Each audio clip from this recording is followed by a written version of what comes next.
Oh yeah, yeah. But you know why, right? You know why?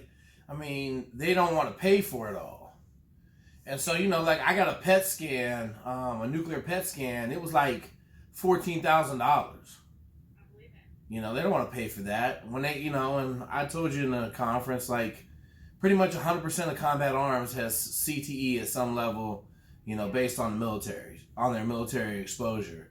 And then, did you listen to the big kind of briefing that I sent out a couple days ago? Put it on LinkedIn? Yeah, it's on LinkedIn. My buddy Jeff did it. So he's the liaison between the Green Berets and Task Force Dagger. And I mean, it was monumental. It talks about so we all have fertility issues for the most part. And he was saying, the lead level after being on the range for a week was like 400 times normal. So like all of that stuff plays into it. And then, lead toxicity mimics TBI and everything else.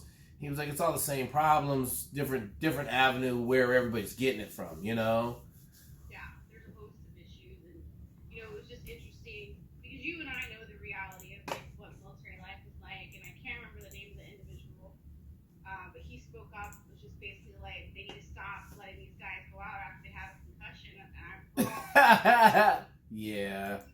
that's just not how it works. Doesn't understand this isn't a football game, No. right? Like he doesn't understand that. That was a little bit of a heated discussion. I was like, oh.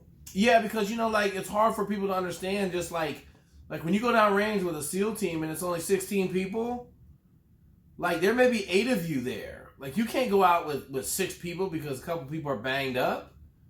No. And the other thing is they don't want you to go out. Like they're not going to let you go out the door without them. Right. So. Together, you don't leave anybody behind. Yeah, 100%. 100%. So Dr. Kelly, he was great. He said he's going to give me all like the new research and things that are going on, his experience. Actually traveling to a combat zone and talking to doctors, so that would be cool. Okay. Your piece is unique because you've lived it, you have it. So the questions I wrote down. What can you tell me kind of about your process of getting your TBI diagnosis? I mean, it was really just, like my biggest problem was that I didn't understand in the military. Like in the SEAL teams, it's really weird because you're running around with an independent duty corpsman. So like if you get hurt, like sometimes it's documented, sometimes it's not, right? Like a lot of times you jump into stuff. Like you'll be in the field. I got poked in the eye with a stick. I was kind of worried about it. So they sent me up to Fort Lee, and I just went in with an ID card, and I got the whole, I was there a whole day, looked my eyes over, saw the doctor, they did some tests. Well, I know that's not my medical record, because I went up there with an ID card. You know what I'm saying? I didn't even have my medical record. I was in the field. They drove me from the field to the doctor. I got checked out, and I went back to the field. So that's probably the biggest thing. Like all of my guys in now, I tell them, like, listen, man, you've got to have everything documented. Like it has to be, every injury you get, there needs to be some kind of documentation for it. Yeah.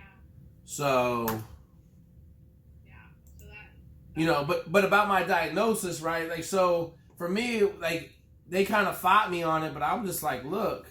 Here's the deal. Here's the incidences, right? Here are the things. I didn't have a major blast trauma, but I had some major like non-blast trauma or reoccurring, like Laws rockets, mortar simulators, flashbangs, M60 concussions, right? Like that's the one thing I remember. Like if you lay down next to the 60, like it's a different kind of, it's a different way of life for your brain. And you can feel the shockwave going through every time. So, but my big ones were football related early in college. So.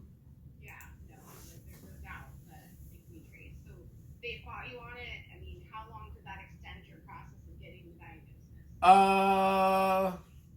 Probably 6 or 7 years. So I really messed up my exit from the Navy. They wanted to medically retire me, and I kind of fought them on it. Because they wanted to take an extra 4 months, and I was like, yo, I'm leaving now.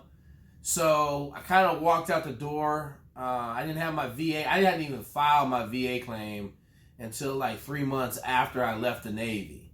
And so that's one of my biggest things. Like, we want to file our VA claim about a year out from exiting the Navy so that it can be completely done when you get out. Because they can't argue about service related if you have an exam and it's pre-exit from the military. Does that make sense with you? Yes. So, like, that was my biggest hang up, because they were trying to say, well, you got a concussion after you left the military. I said, I haven't done any athletic stuff since I left, right? And then they tried to claim that my elbow, I had 2 medical opinions. I had a UCL surgery, and they said that my injury was at least 20 years old, if not more. And they tried to claim it couldn't be service related. But I had like 15 documentations where I had jacked my elbow up. So I fought them on that. You know how the VA is. They're going to try to fight you. But 2011, there was a big shift in kind of the VA workings. And they started to really listen to what you were telling them. So I was in San Antonio, and then I went to Ohio. Columbus VA is awesome. Danville VA is awesome. San Antonio VA was okay. So it's just one of those deals. But if you need to make sure that you got all your documentation before you get out, and then you need to make sure that you just have all your ducks in a row as far as your VA claim before you get out, because that way they can't argue with any service related. They can't sit there like they're trying to argue with me about my hamstring injury, even though I have like 7 pieces of documentation saying exactly where I jacked it up, and they're trying to say, well, we don't think it's service related. But if I had that information, if I had filed my VA claim before I got out, then they can't argue it, right? Because you're still in, so it has to be service related. There's nothing that could happen after. I get so angry, because you guys are promised care, you know what I mean? And so to have this fight, to have, people I know who have gotten out have to go to the DFW and get somebody to help represent them, to help them navigate, Yep. paperwork and all this stuff. Because I think for a lot of veterans, when it's time to get out, it's time to get out. And I didn't understand the ramifications, right? I would have been 100%, I would have got medically retired. I didn't understand the ramifications behind that. I didn't get my VA claim finished, until really 2015, about 16. So that's 14 years after I got out. And I had a ton of appeals, a ton of fighting, so. Yeah, so it's a battle. And how long do you think that you have been dealing with the symptoms associated with your TBI? I started noticing it in 98, so 20 years. Okay.